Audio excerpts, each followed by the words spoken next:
खुदावंद मसीह यीशु में मेरे अजीजों, मैं प्रभु यीशु मसीह के जिंदा मुबारक नाम में आप सबको सलाम अर्ज करता हूं और आज की इस आत्मिक संगति में आपका स्वागत करता हूं।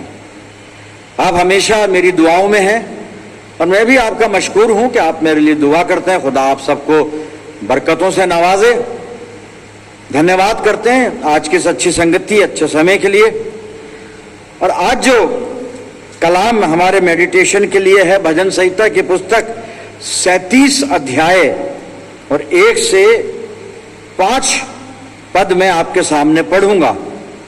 आप अपनी बाइबल में देखें और आपकी सुविधा के लिए मैं हिंदी की बाइबल में से पढ़ूंगा, क्योंकि आपको मालूम है मैं उर्दू की बाइबल इस्तेमाल करता हूं। साम चैप्टर 37 वर्स 1 to 5 सुनिएगा। कुकर्मियों के कारण मत कुढ़, कुटिल काम करने वालों के विषय ढा ना कर, क्योंकि वह घास की नाई झट कट जाएंगे और हरी घास की नाई मुरझा जाएंगे। यहोवा पर भरोसा रख और भला कर, देश में बसा रहे और सच्चाई में मन लगाए रहे। यहोवा को अपने सुख का मूल जान और वो तेरे मनोरथों को पूरा करेगा। अपने मार्ग की चिंता यहोवा पर छोड़ दे और उस पर भरोसा रख, वो ही पूरा करेगा। खुदा की बरकत उसके पाक कलाम के पढ़े जाने पर, सुने जाने पर हो। आमीन। आइए प्रार्थना करें। प्यारे आसमानी बाप, हम सब तेरे बेटे, तेरी बेटियां तेरे पाक कदमों पर सर निगू हैं और ये वक्त है तेरे जिंदा मुबारक कलाम पर मेडिटेशन करने का। हम में से हर एक को पाक रूह का मसा अता फरमा कि पवित्र आत्मा की अगुवाई में होकर हम तेरे जिंदा मुबारक कलाम को सुने भी, समझे भी और इसे अपनी जिंदगियों में जज्ब करें। प्यारे आसमानी बाप, प्रार्थना करते हैं जब ये वचन रूपी बीज हमारे दिल की जमीन पर गिरे तो हमारी जिंदगियों में जड़ पकड़े और बहुत सा फल लाए। खुदा बाप, हमारे चारों तरफ अपने पाक फरिश्तों की सेना का बाड़ा बांधना कि शैतान किसी भी तरह से हमें दखल न दे सके। जब हम तेरी वेदी पे से उठ के जाते हैं तो उससे बहुत सी रूहानी बरकत लेकर जाने वाले हों। हर तरह से पिता परमेश्वर अपने आप को तेरी अधीनता में देते हैं और ये प्रार्थना तेरे प्यारे बेटे अपने उद्धारकर्ता प्रभु यीशु मसीह के जिंदा और मुबारक नाम के वसीले से मांगते हैं। सुन और कबूल कर ले। आमीन। अजीजों, एक बार फिर परमेश्वर का धन्यवाद करते हैं और भजन संहिता 37 1 से 5 पद अभी हमने सुने। इसकी 5वीं आयत को मैं रिपीट करता हूं और इसी पे बात करेंगे। आप एक बार फिर अपनी बाइबल को हाथ में लें और देखें साम 37 वर्स 5, भजन संहिता 37 और 5वीं आयत में इस तरह लिखा है, आप सुनिएगा। अपनी राह खुदावंद पर छोड़ दे, अपने मार्ग की चिंता यहोवा पर छोड़ दे। अपनी राह खुदावंद पर छोड़ दे, आगे लिखा है, और उस पर तवक्कुल कर, उस पर तवक्कुल कर। और आगे फिर है, वो ही सब कुछ करेगा। 3 काम यहां पर बताए गए हैं। दाऊद इस भजन में अपनी भी काउंसलिंग कर रहा है, दूसरे लोगों को भी समझा रहा है, बता रहा है, उनकी भी काउंसलिंग कर रहा है। और इसका जो लब्बे लुबाब सारांश ये है 5 पदों का कि हमें कुकर्मियों के विषय में ढा नहीं करना है, कुड़ना नहीं है। गलत लोगों को हम देखते हैं, ऐसा कभी लगता है हमको कि हमसे ज्यादा अच्छी तरह रहते हैं, हमसे ज्यादा कंफर्टेबल पाए जाते हैं, हमसे ज्यादा आनंदित हैं, हमसे ज्यादा ऐशो इशरत में जीते हैं। हम जो खुदावन के नजदीक है, परमेश्वर का नाम जो हम जपने वाले लोग हैं, हम जो प्रभु की संगति में हमेशा बने रहते हैं, शायद हमारे पास इतना वो सब कुछ संसारिक धन दौलत ऐश आराम जो उनके पास है वो नहीं है। और शायद हो सकता है कि उनको देखकर जलन होने लगे, ईर्ष्या होने लगे, ढा होने लगे। दाऊद कहता है नहीं, उनके विषय में हमें ढा नहीं करना है, ईर्ष्या नहीं करना है, कोई जलन हमें नहीं रखनी है, कुड़ना नहीं है। और बता रहा है ये तो घास की तरह काट डाले जाएंगे और सूख जाएंगे। अपने आप को इनसे कंपेयर ना करें। तो हमें क्या करना है? ये तो नहीं करना, वो बता दिया। अब हमें जो करना है वो 5वें पद में यहां पर है कि अपनी राह खुदावन पर छोड़ दे, अपने मार्ग की चिंता यहोवा पर छोड़ दे, अपनी सारी चिंता यहोवा पर छोड़ दे। अपनी राह खुदावंत पर छोड़ दे, पहली बात। फिर दूसरा हिस्सा है इस आयत का, और उस पर तवक्कुल कर, खुदावंद पर तवक्कुल कर। हिंदी में लिखा है उस पर भरोसा कर। अजीजों थोड़ा सा बता दूं, भरोसा शब्द तवक्कुल शब्द दोनों में बहुत बहुत फर्क है, पर जो भाषा हम जानते हैं वही बोलेंगे। पर फिर भी मैं बता रहा हूं, भरोसा हम सब पे कर सकते हैं जो हमारे अजीज हैं। भरोसा मैं अपने सर्वेंट पे करता हूं, मैं अपने घर के नौकर पे भरोसा करता हूं, उसके जिम्मे पूरा घर छोड़ के चला जाता हूं, उस पर भरोसा है कि भाई वो बड़ा विश्वास योग्य पात्र है हमारा, उस पर भरोसा है। लेकिन जब हम शब्द बोलते हैं तवक्कुल, उर्दू वर्ड तवक्कुल, इसका मतलब होता है सिर्फ खुदा पर भरोसा करना, परमेश्वर पर भरोसा करना, ट्रस्ट अपन गॉड, खुदावंद पर, खुदा पर भरोसा करना, यह है तवक्कुल का मतलब मेरे जीवन। और आगे लिखा वो सब कुछ करेगा, अपनी सारी फिक्रें डाल दो, सब कुछ करेगा वो। मेरे अजीजों जब हम इस पद को देख रहे हैं, अपने तवक्कुल का जायजा लें, मेरा तवक्कुल कैसा है। तवक्कुल यानी खुदा पे भरोसा, वो कैसा है। क्या मैंने अपने मार्ग की चिंताएं उस पर छोड़ी हैं? क्या मैं ये विश्वास रखता हूं कि वो मेरे लिए सब कुछ करेगा, सब कुछ अच्छा करेगा, सब कुछ मेरे फेवर में करेगा? अपनी जिंदगियों को टटोलें हम अपने आप को विश्वासी कहते हैं, अपने आप को खुदा का लोग कहते हैं, खुदा का बंदा बंदी कहते हैं, इबादत करते हैं, दुआ करते हैं, पर तवक्कुल कितना है अपने खुदा पर, कितना भरोसा। मैं शब्द इसलिए बोल रहा हूं कि अब यही शब्द है भरोसा, क्योंकि शायद तवक्कुल फिर कोई उलझ जाए और ना समझे तवक्कुल क्या है, इसलिए मैं भरोसा बोल रहा हूं।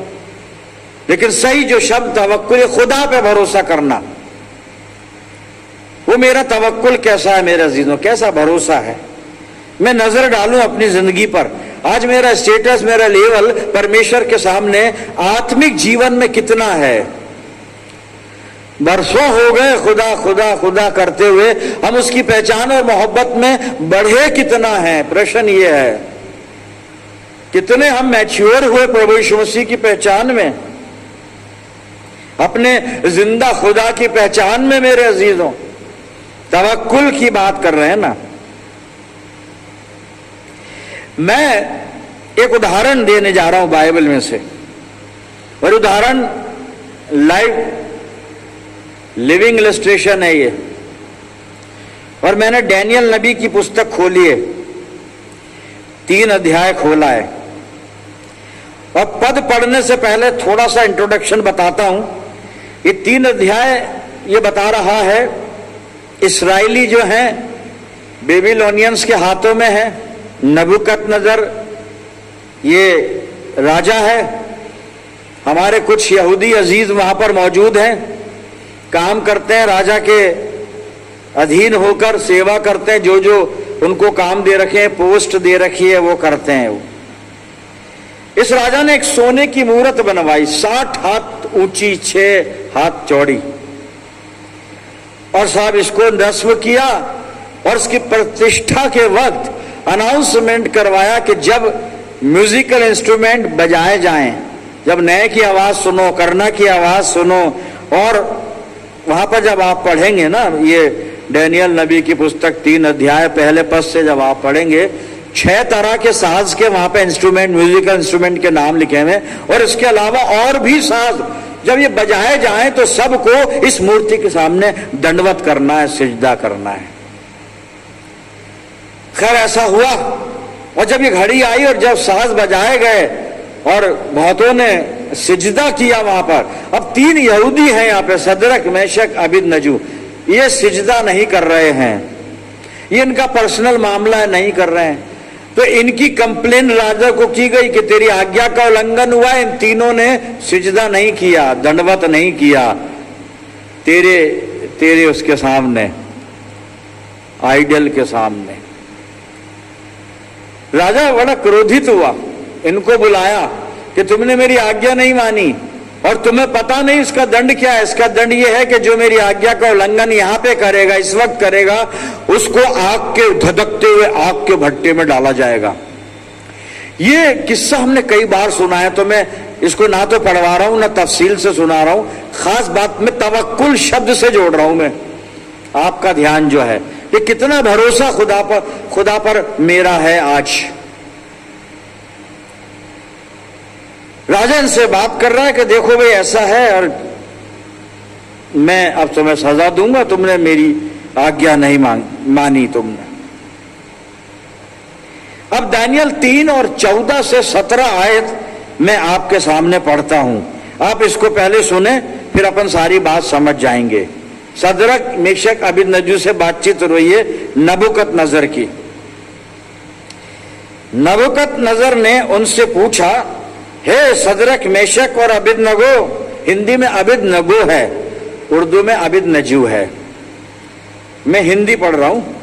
अबेदनगो, तुम लोग जो मेरे देवता की उपासना नहीं करते और मेरी खड़ी कराई हुई सोने की मूरत को दंडवत नहीं करते, सो क्या तुम जानबूझकर ऐसा करते हो?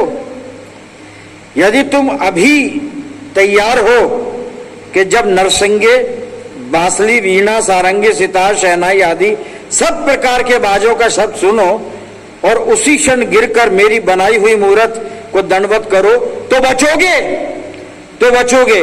और यदि तुम दंडवत ना करो तो इसी घड़ी धधकते हुए भट्टे के बीच में डाले जाओगे। फिर ऐसा कौन देवता है जो तुमको मेरे हाथ से छुड़ा सके? सवाल पूछा जा रहा है साहब, अबेदनगो से, सदरक से, मेशक से सवाल पूछा जा रहा है। ये सवाल अगर हमसे किया जाए तो क्या जवाब होगा?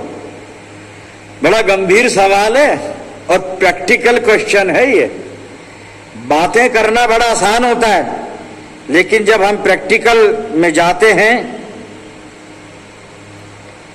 तब मुश्किल होती है साहब। आगे पढ़ रहा हूं मैं, अभी पूरा नहीं हुआ है, 17 पद तक था, आगे पढ़ रहा हूं। 16वीं आयत सुनिए। राजा पूछ रहा, कौन छुड़ाएगा तुम्हें मेरे हाथ से? ये सवाल है। ये हम अपने आप से पूछें, मुझको मेरी चिंता से कौन छुड़ाएगा? मुझको मेरी बीमारी से कौन छुड़ाएगा? मुझको मेरे गम से कौन छुड़ाएगा? मुझको मेरी लाइफ की जो संघर्ष है लाइफ में, जो मैं डिप्रेशन में रहता हूं, चिंताओं में घिरा, कौन छुड़ाएगा मुझे? कौन है? कौन? क्या जवाब होगा हमारा? सदरक मेशक अबेदनगो का जवाब सुन लीजिए। राजा पूछता है, जब मैं तुम्हें आग के धधकते हुए भट्टे में डालूंगा, देखता हूं कौन तुम्हें छुड़ाता है, कौन तुम्हें बचाता है। और वो आग का भट्टा, उसकी आग को 7 गुना तेज किया गया था, बाइबल बता रही है। जवाब सुनिए सदरक मेशक अबेदनगो का। क्या? 16 पद। सदरक मेशक अबेदनगो ने राजा से कहा, हे नबूकदनेस्सर, इस विषय में तुझे उत्तर देने का हमें कोई प्रयोजन नहीं जान पड़ता, हमें मतलब नहीं। अरे 17 पद सुन लीजिए। हमारा परमेश्वर जिसकी हम उपासना करते हैं वो हमको उस धधकते हुए भट्टे की आग से बचाने की शक्ति रखता है, वरन हे राजा वो हमें तेरे हाथ से भी बचाने की शक्ति रखता है। कौन रखता है? वो कह रहे जिसकी इबादत हम करते हैं। आप किसकी इबादत करते हैं साहब? जाहिर है जवाब देंगे खुदावंद मसीह यीशु की, अपने जीवित परमेश्वर की। हां बिल्कुल, यही जिंदा खुदा, यही खुदावंद मसीह यीशु मुझे और आपको हर तकलीफ, हर गम, हर मुसीबत, हर शैतान के हमले से बचाने की शक्ति रखता है साहब, और हर एक के हाथ से बचाने की शक्ति रखता है। शर्त इतना है कि तवक्कुल किस पर है हमारा। हम खुदा पर तवक्कुल रखते हैं या अपने रिसोर्सेज पर तवक्कुल रखते हैं? मैं बहुत बड़े नेता को जानता हूं, मैं कम्युनिटी सेल का मेंबर हूं, और हम वहां पे अपील करेंगे, हम कोर्ट में जाएंगे, हम वकील करेंगे, हम इधर जाएंगे, हम उधर जाएंगे। किस पे तवक्कुल है? किस पे तवक्कुल है? जवाब दे दिया उन्होंने, हमारा खुदा बचाएगा। भाई तू क्यों टेंशन में है राजा? तू क्यों टेंशन में है? जिसकी हम इबादत करते हैं उसको जानते हैं। पौलुस कहता है जिसकी मैंने प्रतीति की है ना उसे मैं जानता हूं, मैं उसको जानता हूं। मैं जानता हूं अपने प्रभु यीशु को, क्या हम जानते हैं अपने प्रभु यीशु को? नाम लेते हैं, दुआ करते हैं, गाने गाते हैं, उसकी प्रेज एंड वर्शिप करते हैं, सब कुछ करते हैं, जानते कितना है? जानने में वक्त लगता है, ऐसे जानकारी नहीं हो जाती। खुदावंद मसीह यीशु चेलों के साथ नाव में सफर कर रहा है, गलील की झील में तूफान आ गया, यीशु मसीह सो रहा है पिछली गद्दी पे, चेले डर गए, अब डूबे भाई, अब डूबे। अरे यीशु मसीह को उठा रहे, तेरे को फिक्र नहीं, अब हलाक हुए जाते हैं। अरे कैसे लोग हो तुम? यीशु मसीह के होते हुए हलाक हो सकते हो?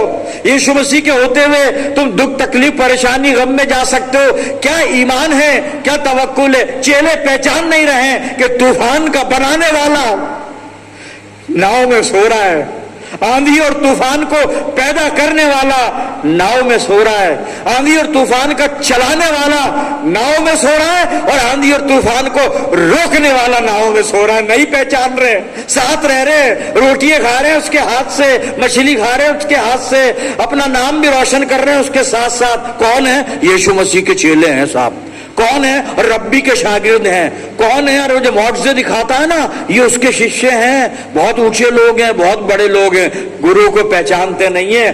क्यों? तवक्कुल नहीं है। हम मरे जा रहे हैं, तुझे चिंता नहीं, हम हलाक हुए जाते हैं, तुझे चिंता नहीं। अरे चिंता है उसको, तुम्हारा तवक्कुल नहीं है, उसको तो चिंता है। कमी तुम में है, कमी मुझ में है, हम में तवक्कुल नहीं है। हे राजा, तेरे सवाल का जवाब देने की जरूरत रही। अरे हम जिस खुदा की इबादत करते हैं, सदरक मेशक अबेदनगो, हमें बचाने की शक्ति रखता है। और सुन ले, न सिर्फ आग से, तेरे हाथ से भी बचा सकता है, तेरे हाथ से भी बचा सकता है। राजा ने कहा अच्छा, अच्छा, डालो जी इनको आग के भट्टे में। तीनों को फेंक दिया, फेंक दिया, आग में गिरे। बाइबल बता रही है उनका बाल भी नहीं जला, लेकिन जिन रस्सियों से बांधे गए थे ना, हाथ पैर वो जल गई। शैतान के सारे बंधन जला देगा प्रभु यीशु, सिर्फ तवक्कुल रखिए उस पे, सारे बंधन जला सकता है प्रभु यीशु। तवक्कुल होना चाहिए। इनका तवक्कुल है किस पर? जिसकी इबादत करते हैं। आप किसकी इबादत करते हो भाई? अच्छा, ये नहीं समझ लें कि जितने लोग चर्च में बैठे हैं वो यीशु मसीह की इबादत करते हैं, खुदा की इबादत करते हैं, रूहानी लोग हैं, आत्मिक लोग हैं। नहीं नहीं, ऐसा नहीं है। हमारे माबूद अपने बनाए हुए अलग अलग हैं साहब। हमारे खुदा हैं अपने अलग अलग सिरजे में, अपने अपने बनाए हुए हैं। यहां आने के तो कई एजेंडे हो जाते हैं, डाला गया उनको, ठीक है।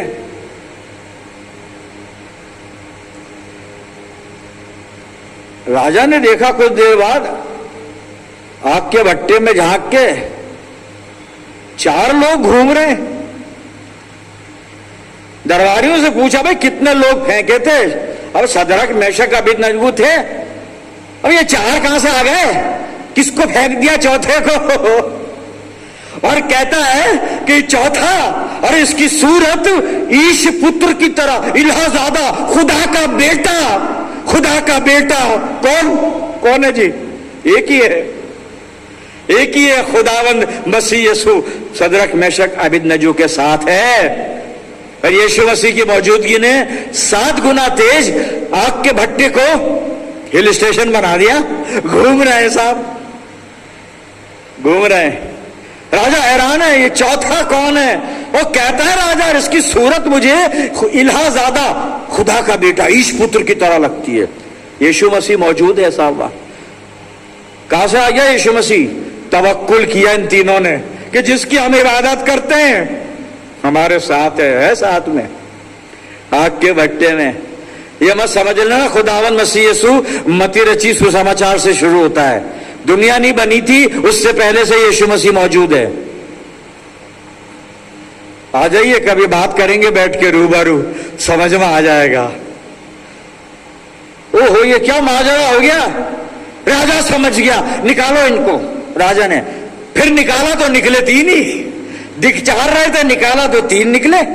और जब 3 निकले और राजा सारी बात समझ गया, अब क्या हुआ है, अब रद्द अमल तवक्कुल का रिजल्ट आया साहब, देखिएगा। राजा ने निकलवाया डैनियल 3, डैनियल की पुस्तक 3 28 से 30 पद पढ़ रहा हूं मैं, सुन लीजिए, बड़े मार्के की बात है।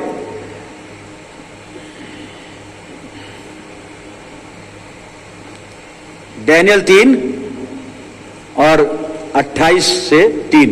नबूकदनेस्सर कहने लगा, धन्य है शद्रक मेशक अबेदनगो का परमेश्वर, जिसने अपना दूत भेजकर अपने इन दासों को इसलिए बचाया क्योंकि इन्होंने राजा की आज्ञा न मारकर उसी पर भरोसा रखा। किस पर? अपने खुदा पर।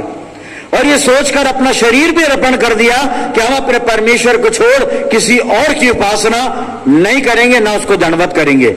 इसलिए अब मैं ये आज्ञा देता हूं, राजा की आज्ञा सुन लीजिए साहब, राजा की आज्ञा सुन लीजिए मेरे भाइयों। मैं कुछ कहना चाह रहा था लेकिन चलो रुक गया, मैं बात तो सच्ची कहता, लेकिन अब फोन कर लीजिएगा, बाद में बता दूंगा मैं क्या कहना चाह रहा था। 29 पद, डैनियल 3 29 पद। इसलिए अब मैं ये आज्ञा देता हूं, देश देश और जाति जाति के लोगों, भिन्न भिन्न भाषा बोलने वालों में से जो कोई शद्रक मेशक और अबेदनगो के परमेश्वर की कुछ निंदा करेगा, वो टुकड़े टुकड़े किया जाएगा और उसका घर घूरा बनाया जाएगा, क्योंकि ऐसा कोई और देवता नहीं जो इस रीति से बचा सके। तब राजा ने बाबुल के प्रांत में शद्रक मेशक अबेदनगो का पद ऊंचा किया। हुआ क्या? तवक्कुल। तवक्कुल, कितना तवक्कुल है भाई, देखें अपने आप को, जांचें, देख लें। परमेश्वर ने साहब वादा किया है, यशायाह नबी की पुस्तक में खोल रहा हूं, 26 अध्याय मैंने निकाला है, 3 पद पढ़ रहा हूं। खुदा का वादा सुन लीजिए आप। जिसका मन तुझ में धीरज धरे हुए है, नबी कह रहा है खुदा के लिए, जिसका मन तुझ में धीरज धरे हुए है उसकी तू पूर्ण शांति के साथ रक्षा करता है, क्योंकि वो तुझ पर भरोसा रखता है। उर्दू में तुझ पर तवक्कुल करता है, तवक्कुल रखता है। अजीजों, क्या है हमारा तवक्कुल, किस पर है? खुदा पर तवक्कुल रखिए, खुदावन मसीह यसू पर तवक्कुल रखिए। बाप बेटा एक ही, अलग मत कर देना इनको। पाक रूब इनके साथ शामिल है, तीनों एक है, इनको किया ही नहीं जा सकता अलग। पतरस खत लिख रहा है, पहला पतरस 5 अध्याय और 7 पद में कहता है कि अपनी सारी फिक्र उस पर डाल दो। किसको? खुदा पर, क्योंकि उसको तुम्हारी फिक्र है। सारी फिक्र उस पर डाल दो, उसको तुम्हारी फिक्र है। किस पे डाले हुए अपनी फिक्रों को हम? कहाँ ध्यान है? क्या सोच रहे हैं? किसको टेलीफोन में लाएं? किससे दिल की बात मोबाइल पर शेयर करें? दुख में तकलीफ में हमारे लिए दुआ करना, प्रार्थना करना, जी हाँ करेंगे, बिल्कुल करेंगे साहब, पर तवक्कुल भी तो चाहिए, तवक्कुल चाहिए ना। जिसकी हम इबादत करते हैं उसका करम चाहिए। आखिरी हवाला पढ़ूंगा फिर दुआ करेंगे। फिलिप्पियों की पत्री 4 अध्याय। करना क्या है? क्या करना है? 6 और 7 पद। किसी भी बात की चिंता मत करो, परंतु हर एक बात में तुम्हारे निवेदन, प्रार्थना और विनती के द्वारा धन्यवाद के साथ परमेश्वर के सन्मुख उपस्थित किए जाएं। उसका रिवॉर्ड क्या मिलेगा? रिजल्ट। 7वां पद। तब परमेश्वर की शांति जो समझ से बिल्कुल परे है, तुम्हारे हृदय और तुम्हारे विचारों को मसीह यीशु में सुरक्षित रखेगी। आप सुरक्षित हो जाएंगे प्रभु यीशु में, आपके विचार भी सुरक्षित हो जाएंगे, आपकी जिंदगी भी सुरक्षित हो जाएगी, आपकी दिनचर्या भी सुरक्षित हो जाएगी, आपके थॉट्स, विचार भी सुरक्षित हो जाएंगे, आपका सारा चाल चलन सुरक्षित हो जाएगा। शैतान आपको छू नहीं सकता और मसीह की शांति आपके अंदर बसेगी, आनंद ही आनंद आ जाएगा। करना क्या है? सिर्फ तवक्कुल, तवक्कुल करना है उस पर। अभी भरोसा कर रहे हैं हम, अब तवक्कुल पर आ जाएं, भरोसे से आगे हैं। मैंने बताया ना, भरोसा तो किसी पे भी कर सकते हैं भरोसा, पर तवक्कुल सिर्फ खुदा पे किया जाता है। तवक्कुल शुरू कर दीजिए, खुदा हमें तौफीक दे। आइए दुआ करें। प्यारे आसमानी बाप, धन्यवाद करते हैं जिंदा मुबारक कलाम के लिए जो हमारी रहनुमाई फरमाता है, और जो कुछ भी हमें सिखाया गया तेरे वचन के द्वारा पिता होने दे हम इस पर अमल करें, इस पर चलने वाले हों। अरे कलाम का बीज हमारी जिंदगियों में हर तरह से जड़ पकड़े, फलवंत हो प्रभु। मैं दुआ करता हूं जितने लोग दुआ में मेरे साथ इस वक्त मौजूद हैं, इन सब अजीजों पर तेरी शफकत, रहमत, बरकत का साया हमेशा बना रहे, और हम सब मिलकर पूरे आलम के लिए दुआएं खैर करते हैं। हर तरह से अपनी जिंदगियों को तेरे कंट्रोल में देते हैं प्रभु, और ये प्रार्थना तेरे प्यारे पुत्र अपने उद्धार करता प्रभु यीशु मसीह के जिंदा और मुबारक नाम के वसीले से मांगते हैं, सुन और कबूल कर ले, आमीन। अब हमारे प्रभु यीशु मसीह का अनुग्रह, पिता परमेश्वर का प्रेम, पवित्र आत्मा की सहभागिता हम में से हरेक के साथ, समस्त विश्वासियों के साथ, हमारी सब मंडलियों के साथ अब से लेकर हमेशा तक होती रहे, आमीन।